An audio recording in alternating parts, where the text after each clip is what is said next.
Esfera. Buenos días, Madre Esfera.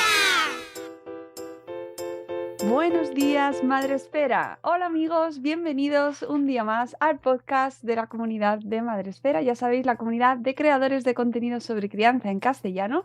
Y un día más volvemos con vosotros.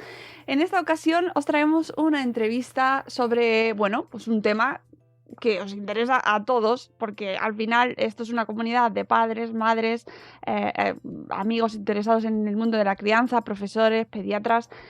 Y bueno, hoy hablamos sobre aspectos que nos afectan a todos nosotros, como son la crianza, la educación, la manera en la que nos comunicamos con nuestros hijos, la manera en la que nos comunicamos incluso con nosotros mismos cuando estamos educando, y un montón de aspectos y de preocupaciones que podéis llegar a tener todos los que nos estáis escuchando. Para eso hablamos con Miguel Ángel Rizaldos. Buenos días, Miguel Ángel, ¿cómo estás? Bienvenido, Miguel Ángel Rizaldos, a nuestro podcast. ¿Cómo estás? Muy bien, aquí estamos. Encantado de estar en tu podcast. Miguel Ángel Rizaldos es psicólogo especialista en psicología clínica, máster en psicología infantil y juvenil, cuenta con una amplia experiencia de más de 25 años, desarrolla su actividad clínica en su consulta presencial en Aranjuez, en Madrid, y es uno de los pioneros de la psicología clínica online en España. Le podéis encontrar en la web www.rizaldos.com. Además es experto en psicoterapia, coaching, psicología deportiva y coaching empresarial. Colabora en distintos medios de prensa, radio y televisión. Es formador, influencer, bloguero y conferenciante de salud y bienestar en el ámbito personal y profesional en las empresas, además de asesor de campañas de publicidad. En 2013 publicó el libro Mini Guía para papás y mamás en apuros en formato ebook. Y ahora en 2019 creo, o en 2020, ¿qué año ha sido exactamente? 2019. 19. En 2019 publicas la guía para papás y mamás en apuros. Aquí lo tenéis en formato físico de Vital Editores y por eso te invitamos a hablar con nosotros para que nos cuentes un poco cómo surge esta guía y cómo llegas hasta a escribirla, ¿no? ¿Cómo te decides a escribir este libro? Bueno, la idea fue un poco pues llevar toda esa experiencia y la práctica clínica de años, ¿no? Que ya son 30 los que llevo en la clínica, pues a poderla divulgar, ¿no? Sí que es verdad que en el blog todos estos temas ya los había tocado, entonces era un poco pues coger todos estos temas y darle formato para el libro, ¿no? Y enriquecerlos y poderlo tener en formato libro, porque yo creo que puede ser muy útil, ¿no? Esta guía. Uh-huh. ¿Has recogido las principales inquietudes de las familias con las que trabajas? Efectivamente, es un poco un compendio de todo lo que trabajo y he trabajado en clínica y en la consulta, ¿no? Y todas las preocupaciones que están hoy por hoy en los padres y en las madres, ¿no? Con respecto a sus hijos. Ahí están recogidas todas. Incluso la parte final, que si quiere luego lo comentamos, pues es una parte dedicada a los propios padres y madres para que se cuiden, ¿no?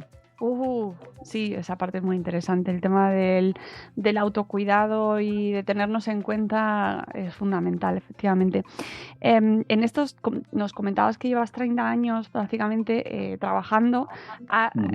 ¿Consideras que ha cambiado las preocupaciones, los problemas, el origen de las consultas de las familias que acuden a ti?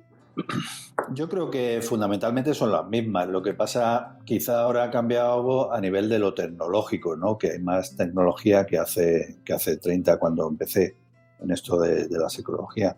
Pero fundamentalmente son las mismas y son los mismos temas, ¿no? El tema de la responsabilidad, de poner límites, han cambiado un poco todo el tema del manejo de los móviles, de las tablets, a nivel de internet, todo eso sí, claro, antes no existía.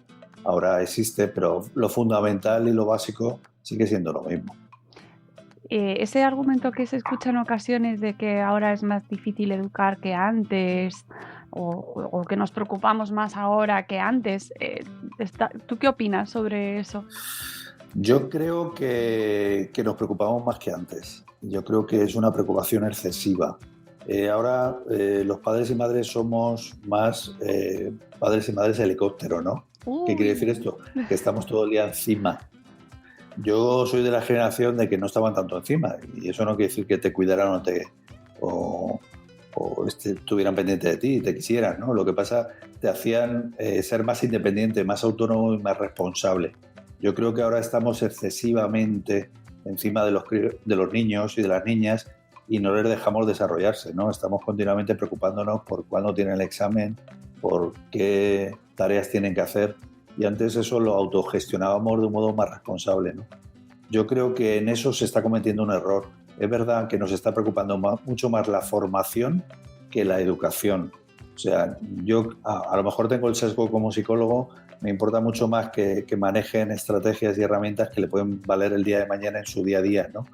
Y esas son fundamentalmente la responsabilidad, por ejemplo, ¿no? Y el que tengan confianza en sí mismos. Claro, si yo les hago todo, al final les estoy transmitiendo que no son capaces de hacerlo y no les estoy transmitiendo confianza en sí mismos. Uh-huh. Entonces, eso sí que se está viendo en consulta, y ya se está viendo en consulta ya no en niños, sino en jóvenes que empiezan en la universidad y que es verdad que tienen baja tolerancia a la frustración, ¿no? En cuanto les viene algo un poquito contracorriente, pues se vienen abajo y no saben gestionarlo como podríamos hacerlo antes. ¿Surge esto como contraste precisamente a las anteriores generaciones? Es decir, estamos quizás compensando lo que pensamos que antes no se hizo como quizás se podría haber hecho. Es decir, estamos intentando compensar lo que creemos que nuestros padres no hicieron bien. Yo creo que sí. Yo creo que hay un excesivo... Yo creo que se pasa de un extremo a otro, ¿no? Y los extremos nunca funcionan. Yo creo que se pasa a lo mejor de un extremo muy rígido o muy no estar nada pendiente a todo lo contrario, ¿no? Yo creo que hay que hacer un equilibrio. Es verdad que hay cosas que mejorar de antes que no estaban bien. El tema de las emociones, por ejemplo, antes pues no se expresaban emociones y sin embargo ahora pues estamos mucho más pendientes de eso, ¿no? Del tema de las emociones. Yo creo que incluso lo podemos manejar mejor ahora. Pero yo creo que sí, que hay un desequilibrio, ¿no? Y que hemos pasado de un extremo a otro y tratamos de compensar lo que antes no había, ¿no? Y yo creo que no se trata de eso, ¿no? Se trata de al final yo creo que nuestra función fundamental y básica como padres y más importante es que nuestros hijos el día de mañana sean lo más autónomos e independientes posible para que afronten las situaciones complicadas que le van a venir, ¿no? Si no tienen esas habilidades de poder afrontar, nosotros no somos eternos y no vamos a estar siempre ahí para gestionar sus problemas. Entonces tienen que aprender a gestionarlos por sí mismos cuanto antes mejor. ¿Se da suficiente importancia desde las familias a la salud mental? Yo creo que eso cada vez más, y a los padres les preocupa mucho y creo que no tienen problema en llevar al psicólogo al hijo cuando las cosas no están funcionando bien. Incluso creo que cada vez son más conscientes de que a lo mejor no solo son los niños o las niñas, sino que son ellos mismos, ¿no? Que están haciendo cosas que no deberían de hacer. Porque aquí nadie nos enseña cómo manejar estas situaciones de educación, ¿no? Nadie te dice, nos formamos para trabajar, nos formamos para muchas cosas, pero para ser padres no. Ahora existe la posibilidad, y por eso estos libros, ¿no? Yo creo que hay bastante divulgación en ese sentido de los profesionales, que creo que es nuestro deber para que nos formemos cuando vamos a tener hijos, ¿no? Porque nadie te enseña a cómo manejar esto, no solo sentido común, ojalá. Hay que saber cómo hacerlo y hacerlo mejor, ¿no? Y eso yo creo que hoy por hoy está bastante accesible. Hay muchos medios en las redes sociales de divulgación y luego pues en libros y en vídeos. Yo creo que hay muchos profesionales ahí de la educación y de la salud que estamos aportando, ¿no? Además me parece muy interesante porque mucho viene desde el campo de la psicología. Uh-huh. Muchos libros sobre crianza y muchos libros sobre consejos para familias, para padres, vienen desde el ámbito de la psicología. ¿Qué aporta la psicología a la crianza? Pues eso, el que tengas herramientas suficientes para manejarte en la vida, ¿no? Y esas herramientas no hace falta, yo siempre digo que para ir al psicólogo, a todas las edades, no hace falta estar mal, sino querer estar mejor. El profesional que maneja las emociones, los pensamientos, el cómo nos relacionamos con los demás, somos los psicólogos. Entonces, es importante el acudir al psicólogo cuando tengo un problema a esos niveles, ¿no? O cuando quiero manejarlo mejor, ¿no? Esto en otros ámbitos lo tenemos mucho más claro, ¿no? Si me rompo una pierna, tengo muy claro que tengo que ir al traumatólogo, ¿no? Sin embargo, cuando tengo un problema de este tipo, a nivel de emociones, psicológico, pues lo primero que espero es que yo lo voy a solucionar. Y si no lo soluciono, o es que soy débil o es que tengo problemas psicológicos. No, simplemente no sabes cómo hacerlo. Y eso, quien te pueda orientar es un psicólogo. Creo que eso cada vez hay menos estigma y cada vez los padres lo tienen más claro, ¿no? Bueno, espero que sí, porque encima este año con lo que estamos viviendo, el tema de no tener el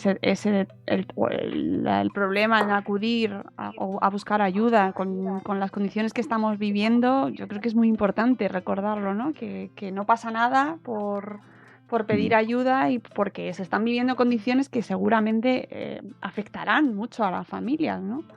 Sí, a todos nos está afectando esto, indudablemente, porque es una situación en la que está prevaleciendo la supervivencia, no el bienestar. Entonces, todo esto que nos está pasando, de no contacto, de no poder hacer cosas que podías hacer, o sea, tienen menos fuentes de satisfacción, el aislamiento, todo esto no es nada sano a nivel psicológico. Entonces nos está pasando factura y esto en consulta lo estamos viendo continuamente y en todos los rangos de edad, desde los más pequeños a los más mayores. Entonces es verdad que está siendo una época muy complicada a nivel psicológico y en la que está habiendo muchos problemas. Y es normal, yo creo que todos nos sentimos mal. ¿Por qué? Pues porque estamos en una situación de incertidumbre. Y la incertidumbre nuestro cerebro siempre lo lleva muy mal. Sin embargo, tenemos que aprender a vivir en la incertidumbre. Yo creo que esto es de lo más complicado, Miguel Ángel. Sí. Uf. No controlamos. Mira, los estudios hablan de que controlamos nuestro bienestar en solo un 40%. Hay un 60% que no depende de ti. O sea, hay mucho que no depende de ti. Sin embargo, tenemos la sensación que tenemos el 100% del control. No controlamos tanto. Entonces, esto tenemos que aprender a aceptar que hay cosas que van a llegar negativas independientemente de lo que hagas y que por más que te quejes no sirve de nada. La queja lo único que sirve es para dar vueltas a lo mismo. No es efectiva. Es como una mecedora, se mueve pero no avanza. El aceptarlo te ayuda a dejar de quejarte y de avanzar, si no ahí te quedas. Claro que aceptar no es lo mismo que conformarse. Efectivamente, la aceptación no quiere decir que te guste. La aceptación quiere decir que dejar de pelear por eso que no te lleva a ningún sitio. Súper interesante este tema. Está muy relacionado con algo que hablas mucho y que me parece también fundamental, que es el tema de las emociones. Que quizás sí que que es como lo que nos decías antes, se está hablando mucho más ahora que en las generaciones anteriores, ¿no? De esta educación emocional y de cómo aceptamos, y ahora es un ejemplo estupendo de cómo aceptamos las emociones negativas, esa incertidumbre, esta frustración por no poder hacer lo que queremos hacer, por no poder ir a visitar a nuestros familiares. ¿Cómo estamos aprendiendo a manejar estas emociones en familia? Bueno, como buenamente podemos. Es verdad que tú fíjate, desde la psicología sabemos bien cómo hacerlo y bueno, de hecho, pues esa es la idea de divulgar, ¿no? Para que la gente aprenda cómo manejar esto porque nadie te lo enseña. Hombre, cada vez más en los colegios, yo creo que ojalá fueran asignaturas que se dieran, ¿no? Pero cada vez se va haciendo cada vez mejor, ¿no? Lo que hablabas de las emociones negativas las llamamos negativas porque son incómodas, porque son desagradables. Pero eso no quiere decir que no las tengas que sentir o vivir.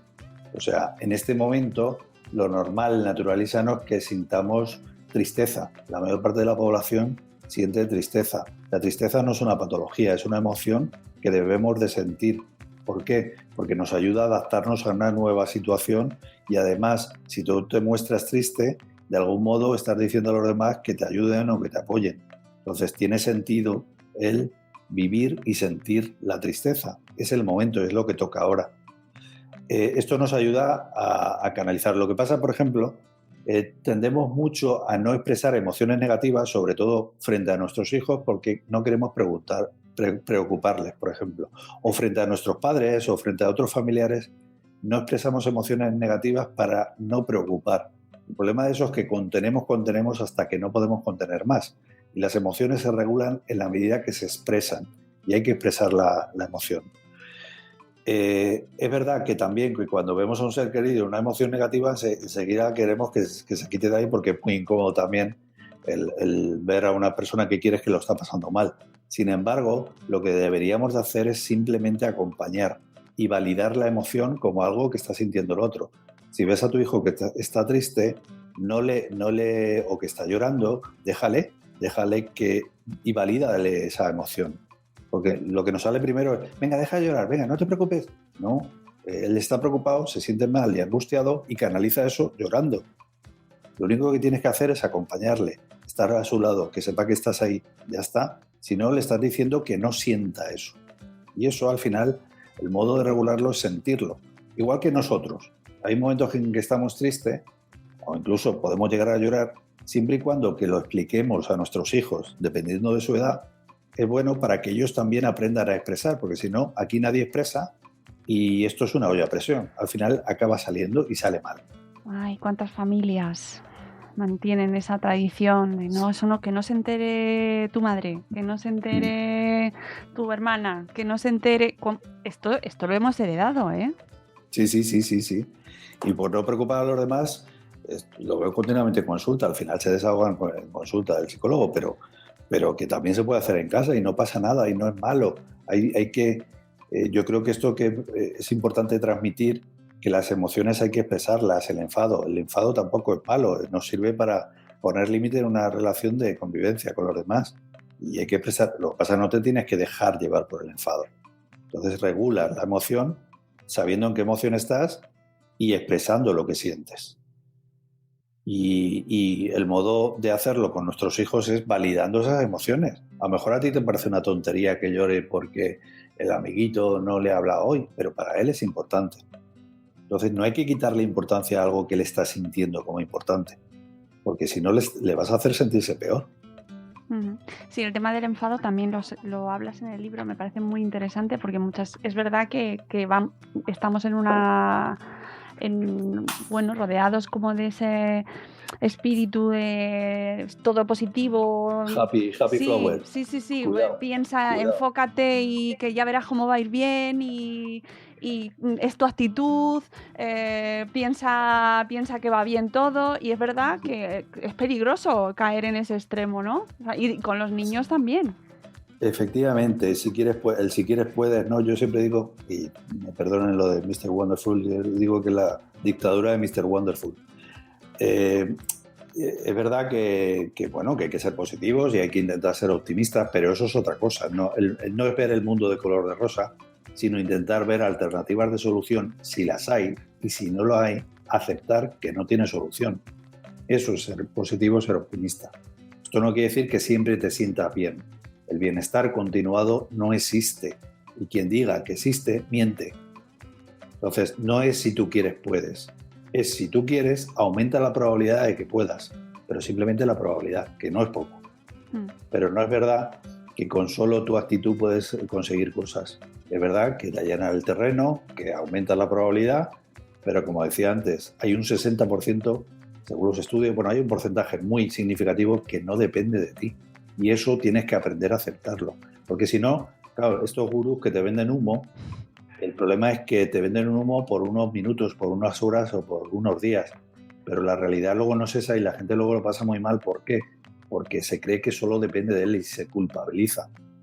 Y no solo depende de ti, no es solo cuestión de voluntad.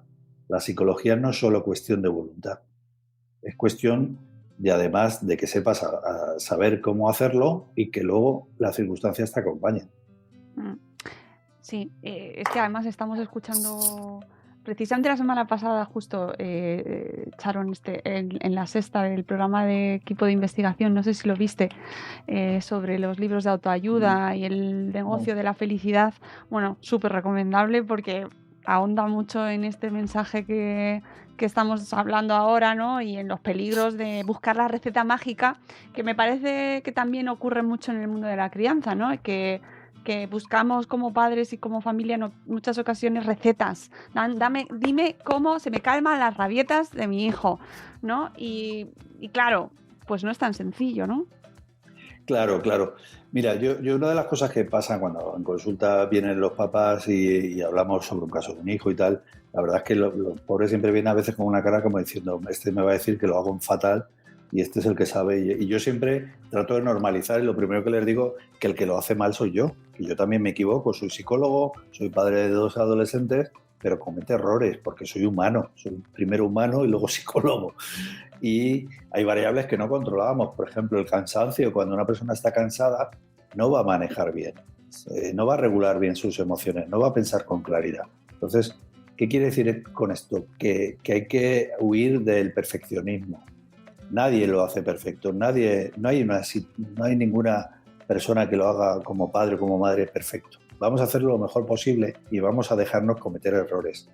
Lo importante es que estos errores no sean muy frecuentes y ya está, no hay más problema. Ahí nos quitamos presión. Si no hay una presión de que no soy buen padre, no soy buena madre porque no lo hago bien, que al final no te ayuda a ser buen padre o buena madre. Vamos a intentarlo hacer lo mejor posible y dejándonos el espacio, la posibilidad de cometer errores. Somos humanos y vamos a hacer... Y lo importante es lo que hagas la mayor parte de las veces, no lo que hagas puntualmente. Cuando quitas esa presión a la gente, pues ya lo ve con más naturalidad y con más normalidad. Y yo creo que eso nos falta creo que sí es verdad que siempre vamos yo siempre digo que no hay recetas, y yo creo que en el libro lo digo, no hay ninguna receta. Hay orientaciones, hay cosas que te pueden ayudar y te ayudan mucho, pero no hay una receta específica para cada cosa y tan puntual que sirva siempre.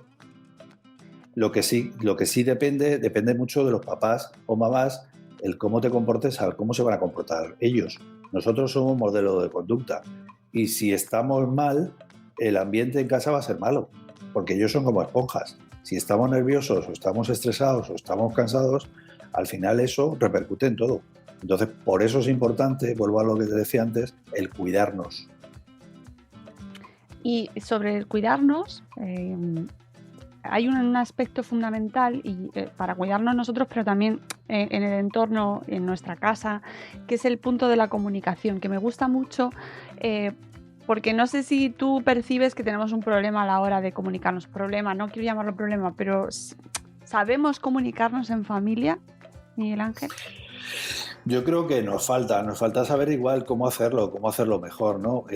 Por ejemplo, con los niños nos falta más escucha. Yo creo que escuchamos poco. Oímos mucho, pero escuchamos poco y solo damos instrucciones. Y eso no funciona. Y a veces lo que también hacemos mucho es repetir lo mismo para quedarnos tranquilos y así creer que lo van a hacer. Eso tampoco funciona. También es verdad que nos quedamos mucho en lo verbal. Y lo verbal solo impacta el 8%. El porcentaje más alto está en lo que haces, no en lo que dices. Luego, tiene que haber coherencia entre lo que haces y lo que dices. Decimos más con lo que hacemos que con lo que decimos. Sí, claro, si digo a mi hijo que se tranquilice y yo estoy atacado, no se va a tranquilizar. Lo que le estoy diciendo es que se ponga nervioso. No sé si me explico. Entonces, tiene que haber coherencia. No puedo decir nada o no debería decir nada que no esté transmitiendo. Claro. Si no es incoherente, entonces el lenguaje tiene muy poco valor. Y no hay que dar tanta instrucción ni repetir tanto lo mismo, no sirve de nada. A la segunda vez que lo dices, le entra por aquí y le sale por aquí, no tiene...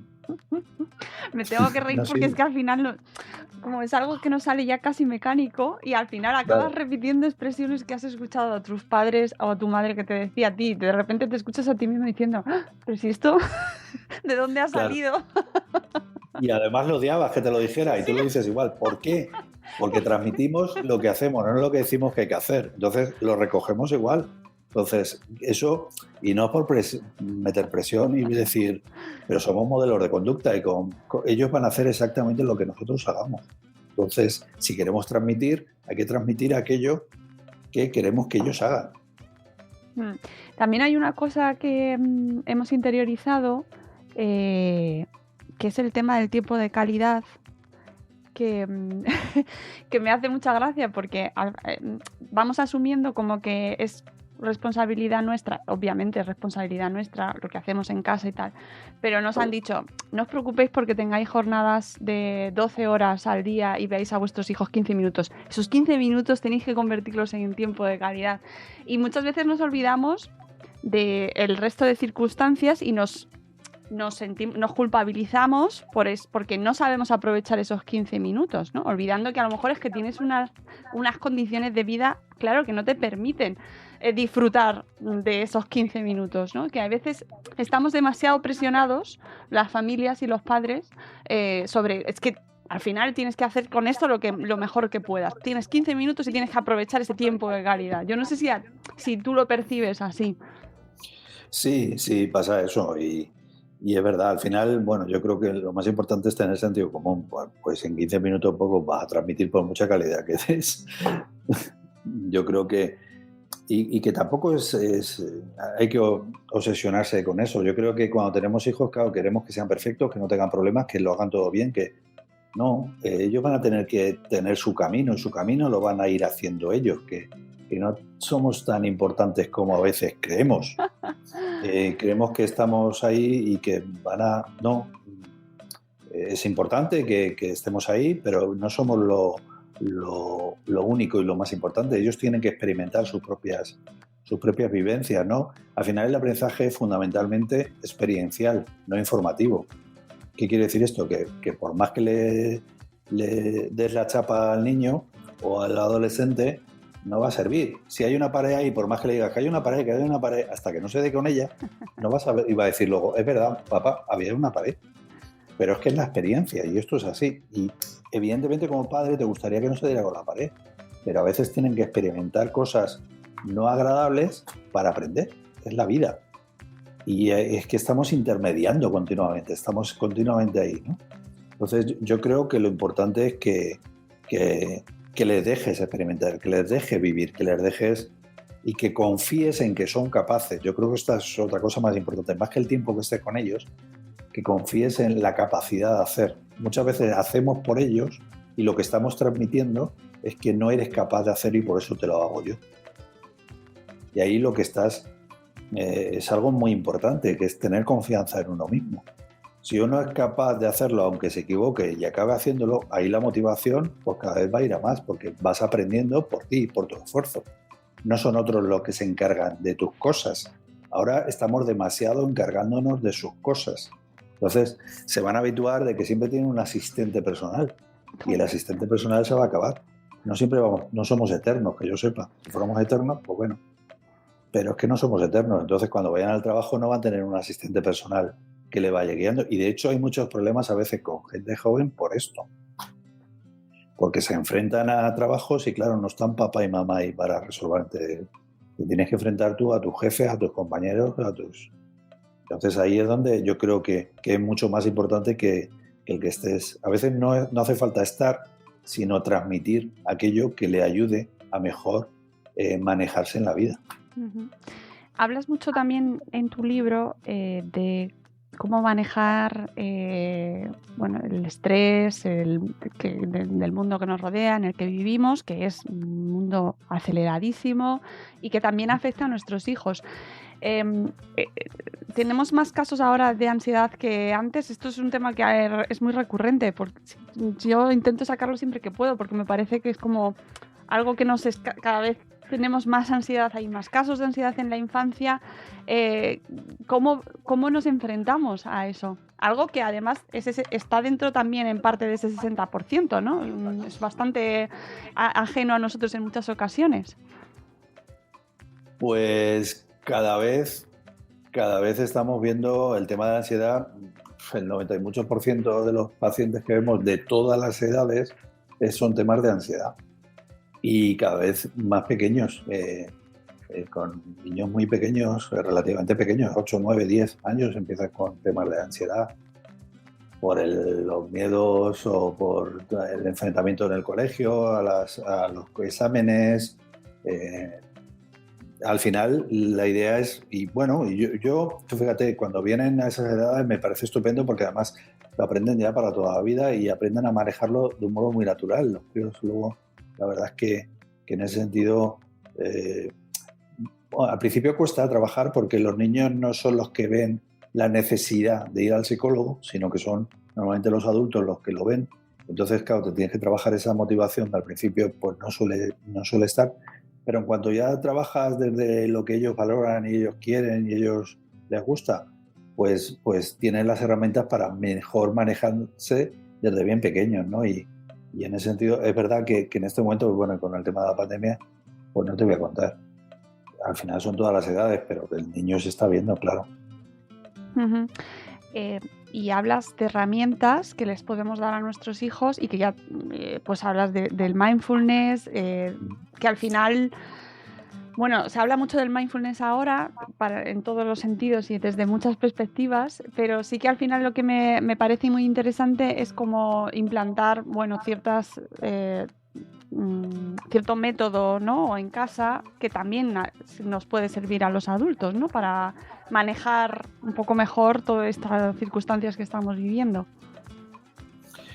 Sí, al final, bueno, lo que decía, a nivel de emociones es expresar lo que uno siente y dejar también que nuestros hijos lo expresen. Y si le vemos una emoción negativa, validarla. Validarla quiere decir que la acompañe y que le exprese que entiendo que se sienta así, ¿no? Eso por un lado, con el tema de las emociones. A nivel de pensamientos igual, tendríamos que aprender a no fusionarnos con todo lo que pensamos. No todo lo que pensamos es importante, ¿no? Y eso también, por ejemplo, se ve muchos niños que tienen muy buena capacidad a nivel intelectual, pero esa buena capacidad que tienen para el colegio, para recordar, para imaginar, también es buena para comerte la cabeza. Y a veces desde bien pequeños pues se plantean cosas que les agobian y no saben cómo manejar eso, ¿no? Porque creemos que por el mero hecho de pensarlo pues tiene importancia y manejar esto y no fusionarte con los pensamientos negativos pues es algo muy importante a nivel cognitivo. Y luego a nivel fisiológico pues tenemos que bajar ese nivel de alerta que a veces tenemos, ¿no? Al final la ansiedad no se trata de no tener ansiedad, sino que aprendas a regular la ansiedad, ¿no? La ansiedad ahora mismo nos ayuda a tener precaución ante una situación peligrosa. Esta situación es peligrosa, claro, puedes contagiarte de algo que te puede enfermar y no solo enfermar, sino llevarte incluso a la muerte. Entonces, el tener cierto grado de ansiedad nos ayuda a estar con las pilas puestas cuando tenemos que estar en la calle o cuando nos tenemos que relacionar con los demás. Si no fuera por ello, pues nos contagiaremos, no tendríamos miedo. Entonces, la idea no es no tener ansiedad, sino que la ansiedad no te desborde, que esa ansiedad no te deje salir de casa, no te deje ir al colegio, no te deje relacionarte con los demás. Entonces, ahí es un problema. Entonces, el modo de regularlo, como te decía, a nivel de las emociones, de los pensamientos y también a nivel fisiológico, porque estamos en un continuo situación de alarma y claro, si quieres bajar esa sobreactivación, pues lo podemos hacer con relajación, con la relajación progresiva, por ejemplo, que hay una relajación para niños que está muy bien, que es la relajación de Coepen, que es jugando, ¿no? En vez de decir cierra el puño fuerte, fuerte, pues coges un limón y le sacas el zumo y vas haciendo como un juego. Y normalmente los niños la verdad es que lo hacen muy bien y les viene muy bien. Y luego ejercicios de mindfulness también para niños pues hay muchos y les viene muy bien.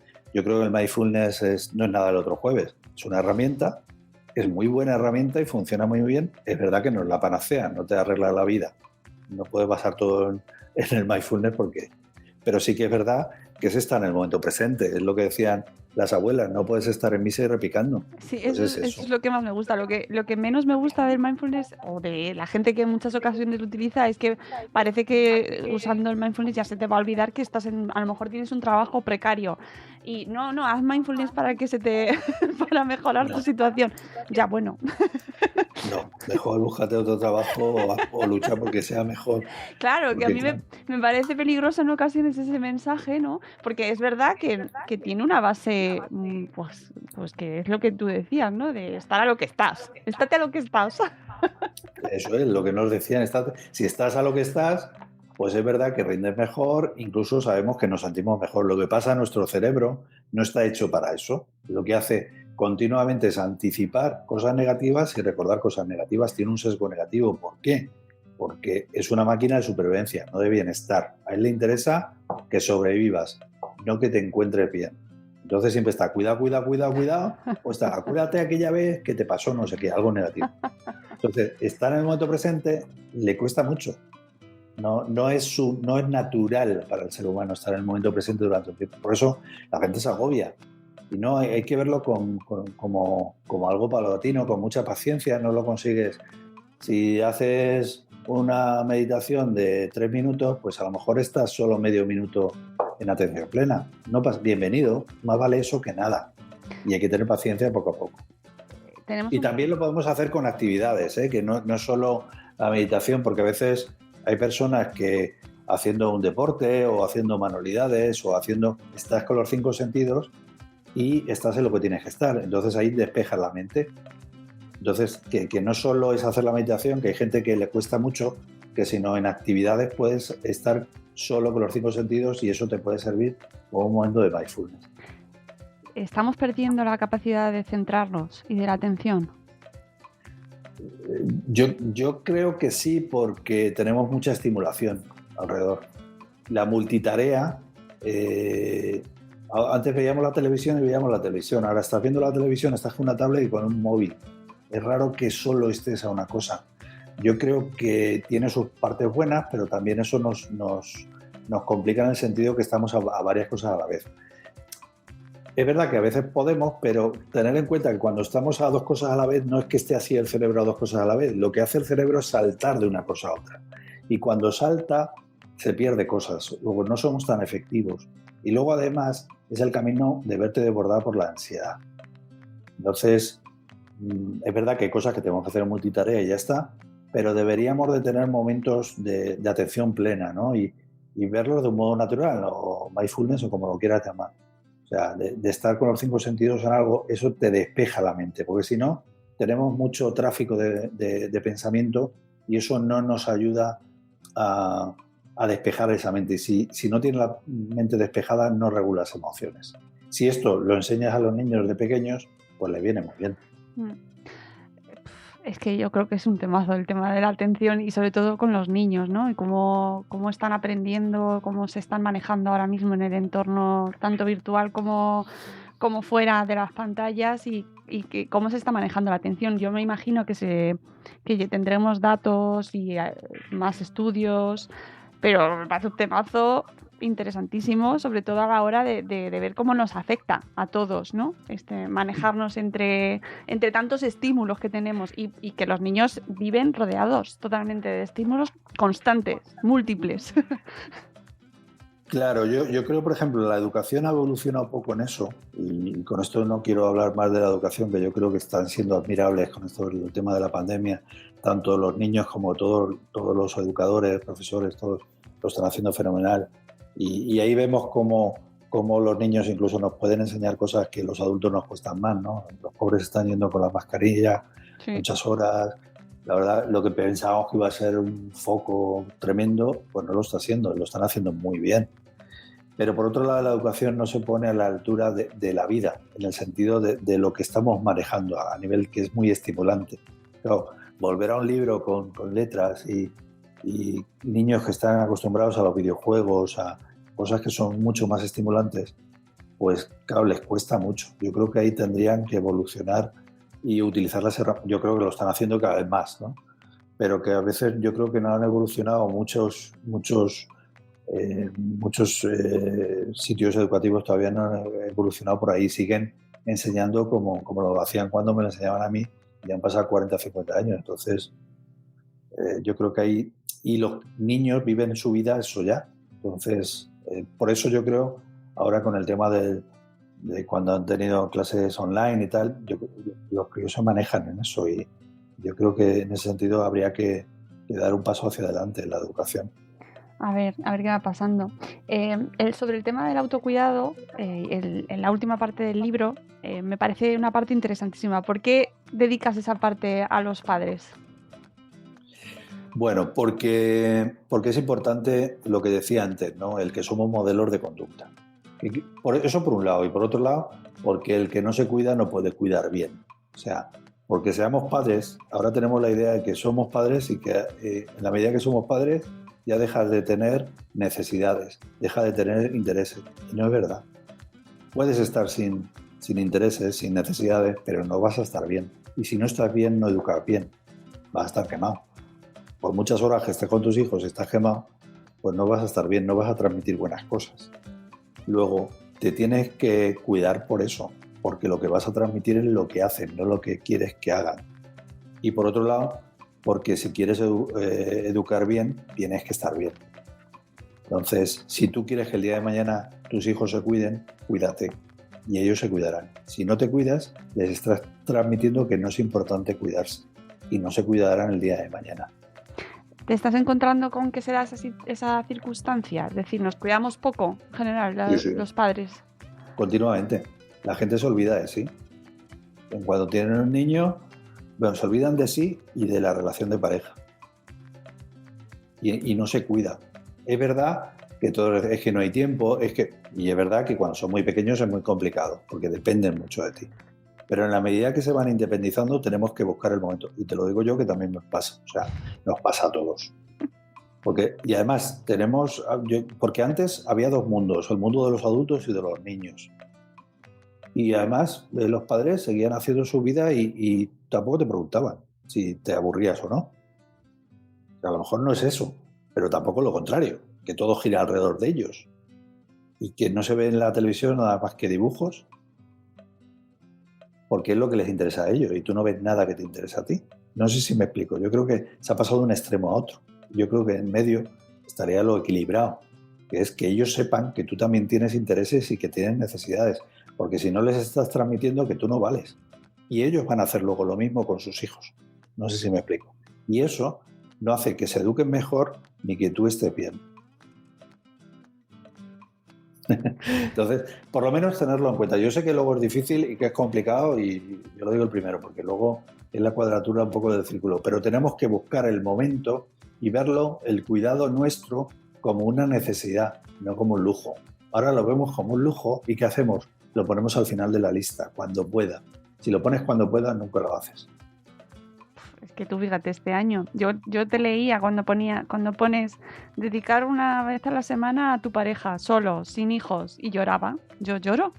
No sé cuándo es la última vez que he tenido un momento a solas. Yo creo que no es fácil, que es verdad, pero que no priorizamos. Yo creo que tendríamos que ponerlo como una prioridad. Si lo pones, tú no te planteas si me tengo que lavar los dientes o no, o si tengo que ducharme por la mañana. Simplemente es un hábito. Entonces, yo creo que faltan hábitos de cuidado personal, pero de cuidado a nivel emocional, a nivel de uno mismo y de la relación de pareja, porque si no, al final, pues aquello no funciona. Ni tampoco los niños están mejor, porque el ambiente no es bueno. No te sientes bien. Ya sabéis, amigos, que nos escucháis, sacad un hueco, que yo estoy en ello, Miguel Ángel. Yo estoy en ello, sí, lo importante es que estés en ello. Es verdad que no siempre puedes, pero que estés en ello y que lo busques. Porque si no, se hace insufrible. Si no tienes fuentes de satisfacción, y ahora, que hay menos aún. Claro, pero es que fíjate las familias que se han convertido en padres en esta pandemia, que llevan desde marzo del año pasado y han sido padres en este intervalo. Con las circunstancias que tenemos, a lo mejor no saben qué es eso. Eso es de salir solos, sin los hijos, porque tampoco pueden dejar a los niños a nadie. No puedes, por las circunstancias, los abuelos ahora están fuera o están lejos, no deberían acercarse a los niños en muchas ocasiones. Esto estás hablando, pues es como para mucha gente como utopía. Bueno, pero hay que intentar llevarlo a cabo, porque, hay que llevarlo a cabo, porque es que si no, si queremos que nuestros hijos se eduquen mejor y estén mejor, esa es una vía. O sea, no es egoísmo, es salud para todos y bienestar para todos. Sí, y otro apunte que no quería que se me pasase antes de terminar la entrevista es el tema de la preadolescencia, porque me llama mucho la atención algo que comentas, que es el tema de que la preadolescencia se ha adelantado por por motivos externos más que físicos, ¿no? Y me llama mucho la atención porque me parece que tienes mucha razón. Sí, vamos, no es que lo diga yo, sino que es verdad que eso está ahí. ¿Por qué? Porque si tú ves estos canales famosos que hay para niños, la mayor parte de las series son de adolescentes, no de niños.